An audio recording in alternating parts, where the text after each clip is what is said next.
अस्सलामुअलैकुम जी, क्या हाल चाल हैं आप सबके। आज सुबह का आगाज़ मैंने गर्मा गर्म नाश्ते से और प्यार से किया। नान चने और कोफ्ते का मज़ा लिया और दिल खुश हो गया। और अब बनाने लगी हूँ मैं आलू गोभी का सालन। गोभी को मैंने काट लिया है, अब इनको छोटे छोटे पीसेस में काटूंगी। मसाला भी बना लिया है, कचरे को सारे को डाल दिया था एक शापर में। तो गाइस आलू गोभी हमारी सारी कट गई है, धनिया भी काट लिया है, सारा मसाला भी हमारा रेडी है। और गोभी को अच्छे से धोकर डाल दिया है मैंने कढ़ाई में। साथ ही डाल दिए थे मैंने 1 से 1.5 प्याज, टमाटर, गरम मसाला। उसके बाद मैं पाउडर मसाले भी डाल देती हूँ, सूखा धनिया डाल रही हूँ। उसके बाद डाल देते हैं आधा चम्मच लाल मिर्च का, हल्दी और सारे मसालों को मैं डालकर अच्छे से इसको पकाऊंगी। 1 चम्मच मैंने डाल दी है हल्दी। इस तरह से भी आप गोभी पकाकर देखें, बहुत ही मज़ेदार पकती है। सारा कुछ अंदर डालकर इसको पकाते हैं तो बहुत मज़ा आता है। थोड़ी सी मैं और डाल दी है लाल मिर्च, क्योंकि गोभी के अंदर कलर भी अच्छा आता है और गोभी चटपटी और मिर्चों वाली ही अच्छी लगती है। तो गाइस अब डाल देती हूँ मैं थोड़ी सी कसूरी मेथी भी, और मेरे पास पड़ा हुआ था चिकन पाउडर भी, इसको भी डाल देते हैं टेस्ट के लिए। तो गाइस सारे मसाले मैंने डाल दिए हैं। अदरक, लहसुन, हरी मिर्चों को भी चॉप कर लिया था, तो इसको भी डाल देते हैं अपने गोभी के अंदर। तो गाइस देखें सारे मसाले मैंने डाल दिए और कितनी अच्छी लग रही है। आप भी एक दफ़ा इस तरह से कभी पका कर देखें और आलू गोभी का मज़ा लें। गाइस चूल्हे को कर देते हैं फुल तेज़, ताकि मसाले और जो है हमारी आलू गोभी पानी अच्छे से निकल जाए। मैंने इसको अच्छे से हिला लिया था। तो देखें गाइस घी भी मैंने साथ ही डाल दिया हुआ था। तो देखें कितनी मज़े की गोभी हमारी तैयार हुई है। और इस तरह से गोभी पकाना इतना ज़्यादा आसान है, ज़्यादा टाइम भी नहीं लगता और फ़ौरन से गल भी जाती है। गोभी का कलर देखें कितना प्यारा आया है। अब आ जाती है फाइनल लुक की बारी, धनिया डाल देते हैं। धनिया डालने से तो गोभी को 4 चांद ही लग जाते हैं, इतनी मज़ेदार और इतनी अच्छी लगती है। जब खाना दिखने में भी अच्छा लगे तो खाने में तो ऑटोमेटिक ही मज़ा आता है। सारे धनिया को अच्छे से डालकर इसको भी हल्के हाथों से मिक्स कर लेती हूँ जी। तो गाइस मैंने चखा नमक, तो इसके अंदर बिल्कुल भी नहीं था। जब मैं मसाले डाल रही थी मैंने नमक नहीं डाला, भूल गई थी। तो देखें कितनी मज़े की गोभी तैयार हुई है, नमक भी पूरा हो गया हुआ था। खाना बनाने के बाद आज मैंने धोने हैं कपड़े। तो मैं ना बाज़ार से लेकर आई थी खुला सरफ़। वैसे मैंने पहले कभी भी यूज़ नहीं किया, तो मैंने सोचा इसको यूज़ करके देखते हैं। दुकान वाला भी कह रहा था कि आप इसको ट्राई करें, अच्छा होता है जी। तो गाइस जो साथ हमें मिला है लिक्विड भी, इसको भी डालेंगे और सरफ़ को भी डालेंगे, बनाकर देखते हैं। जब हम छोटे होते थे तो हमारी अम्मियाँ इस तरह से बनाती होती थी। मुझे याद है कि मेरी अम्मी भी इस तरह से सरफ़ बनाती थी, तो मैंने सोचा चले मैं भी बनाकर देखती हूँ कैसा लगता है। सबसे पहले इसके अंदर डाल देते हैं येलो वाला लिक्विड। तो देखें बच्चे कैसे पास बैठे हुए हैं, बच्चों को कह रहे थे कि पीछे हो जाओ। बच्चे कहते हैं कि हमने भी देखना है कि आप क्या एक्सपेरिमेंट कर रही हो। मोहम्मद को भी पीछे कर रही हूँ लेकिन नहीं हो रहा। छोटे बच्चों को बस नई नई चीज़ें देखने का बहुत ज़्यादा शौक़ होता है। गाइस लिक्विड डालने के बाद इसको अच्छे से मिक्स कर लेती हूँ, ताकि ये गुठलियाँ भी इसकी ना बने और ये जुड़ भी ना जाए। अच्छे से मिक्स कर लेते हैं। इसके साथ मैं लेकर आई थी थोड़ा दूसरा सरफ़ भी, वो कह रहा था कि ये भी अच्छा है। वो है ब्लू कलर का और उसके अंदर सारे सरफ़ मिक्स होते हैं। तो गाइस देखें कितना मैंने अच्छा इसको मिक्स कर लिया है। इसको अच्छे से मिक्स करने के बाद अब ब्लैक तेल की भी बारी आ जाती है, उसको भी डाल देते हैं। वैसे मुझे ये नहीं पता था कि पहले वाइट वाला डालते हैं या ब्लैक वाला डालते हैं। मैंने खुद ही से ही वाइट वाला डाला है और अब ब्लैक वाला डाला है। मैं आपको कपड़े धोकर भी बताऊंगी कि ये कैसा सरफ़ था और कैसा रहा। अगर आप लोग भी अपने घरों में इस तरह का सरफ़ यूज़ करते हैं तो मुझे बताइएगा कि ये कैसा होता है। कपड़े इससे अच्छे रहते हैं या ये नहीं यूज़ करना चाहिए, मुझे ज़रूर कमेंट्स में बताइएगा जी। तो गाइस ब्लैक सरफ़ भी डाल दिया है। अब अच्छे से इसको मिक्स कर लेती हूँ, ताकि ये जमे ना और अच्छे से मिक्स भी हो जाए, सरफ़ सा बन जाए। बच्चे ऐसे पास बैठे हुए हैं जैसे मैं कोई चीज़ बना रही हूँ खाने वाली। बच्चे भी धूप में आ जाते हैं, तो मैंने सोचा चलें कोई बात नहीं, बैठे हैं तो बैठे रहें, अगर इनको पीछे करते हैं तो रोते हैं जी। तो गाइस सरफ़ अच्छे से मिक्स हो गया था। अब मैंने सोचा कि चलें अब इसके अंदर वो ब्लू वाला सरफ़ भी डाल देती हूँ। ब्लू वाला सरफ़ के साथ देखेंगे कपड़े कैसे धुलेंगे। तो गाइस चम्मच मैंने वो लिया है जो मैंने यूज़ नहीं करना।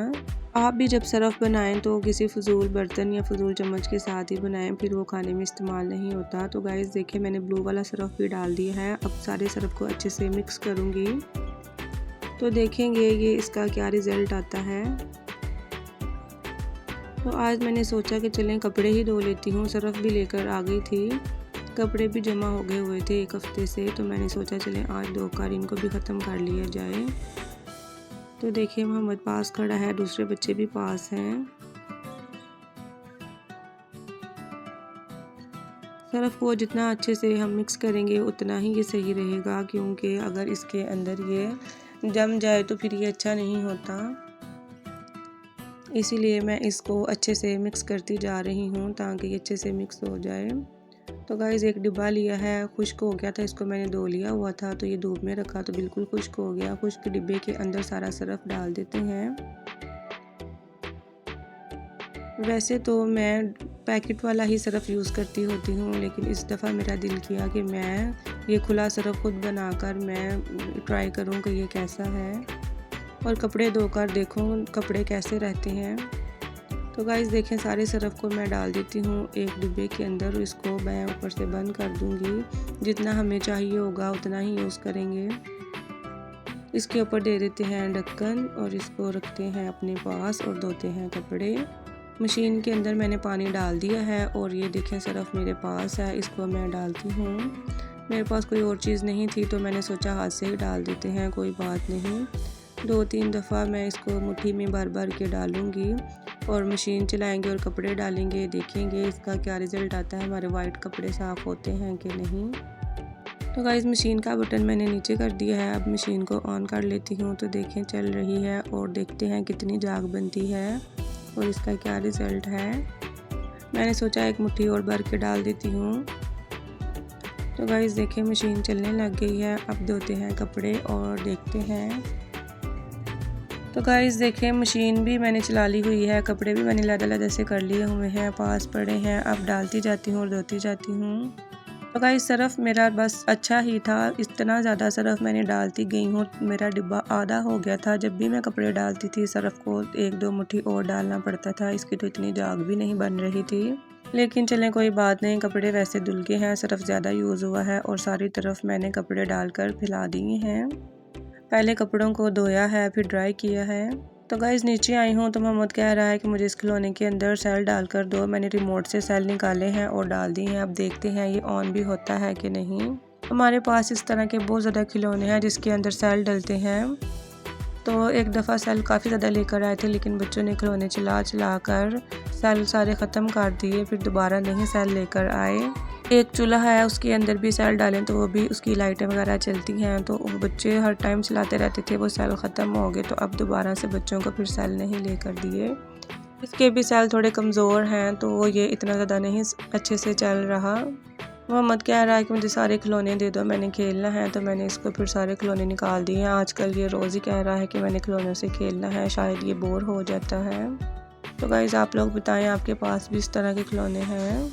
तो मैंने जो कपड़े धोए थे और मैंने सारे कपड़े छत से उतार लिए हैं, तो ये थोड़ा सा गीला था तो नीचे मैंने दीवार के ऊपर डाल दिया। तो देखें गाइस ये है इस्त्री स्टैंड का कवर लेकर आई थी मैं संडे बाज़ार से, तो ये भी सूख गया हुआ था तो मैंने सोचा चलें इस्त्री स्टैंड के ऊपर डालती हूँ, मैंने करने हैं आज कपड़े प्रेस भी। देखिए नीचे वाला जो है वो थोड़ा सा गंदा है, लेकिन वो गंदा ही रहता है, इसको धोकर भी हम करें तो वो निशान वगैरह इतने नहीं जाते। तो गाइस देखिए मैंने इस्त्री स्टैंड के ऊपर कवर डाल दिया, ये कॉटन का मुझे काफ़ी अच्छा मिल गया था, इस तरह का ही मैं चाह रही थी। तो गाइस ये मोहम्मद का सूट भी मैंने हैंग करके रख दिया है कि कहीं जाना होगा तो डाल देंगे। आप लोग मुझे बताइएगा कि मेरे इस्त्री स्टैंड का कवर आपको कैसा लगा है। तो गाइस अब मैं डालने लगी हूँ बच्चों के सूट के अंदर इलास्टिक के, काफ़ी देर के ऐसे ही पड़े थे तो सोचा चले आज इसका भी काम ख़त्म करती हूँ। तो गाइस मैंने आशा के कपड़ों में और नूर के कपड़ों में इलास्टिक डाल दिया था, तो अब मैं उनको प्रेस करने लगी हूँ। जो ओवरलॉक कराए थे उसके जो फजूल धागे वगैरह थे उसको काट लेते हैं, क्योंकि ये थोड़े थोड़े ऐसे ही धागे और ओवरलॉक के पीस रह जाते हैं। तो मैंने सोचा चलें पहले इनको काटती हूँ ताकि जब भी हमने कपड़े पहनने होंगे तो ऐसे ही निकालेंगे तो पहन लेंगे, इसलिए इनको हैंग करके रखने लगी हूँ।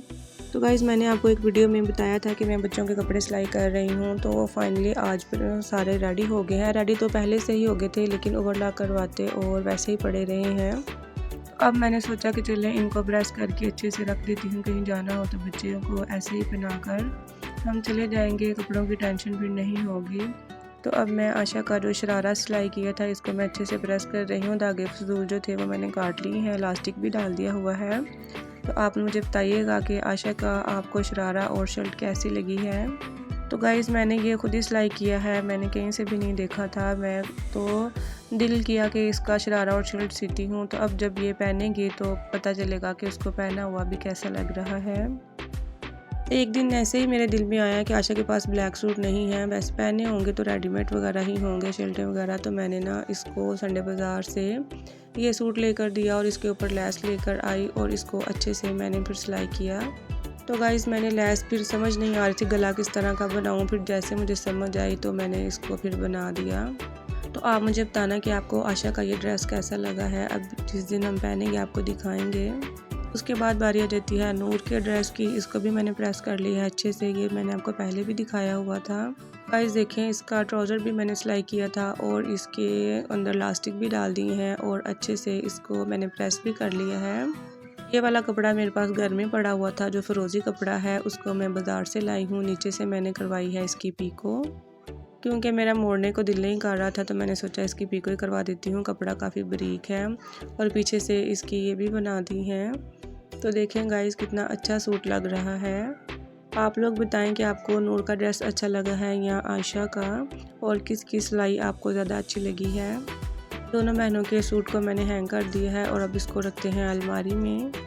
मुझे वैसे छोटे बच्चों के कपड़े सिलाई करने का टाइम ही नहीं मिलता। अगर इतना ज़्यादा टाइम हो तो मैं तो इतने ज़्यादा कपड़े सिलाई करती रहूँ। मेरे पास काफ़ी ज़्यादा बच्चों के पीस पड़े हुए हैं, लेकिन इतना टाइम ही नहीं होता।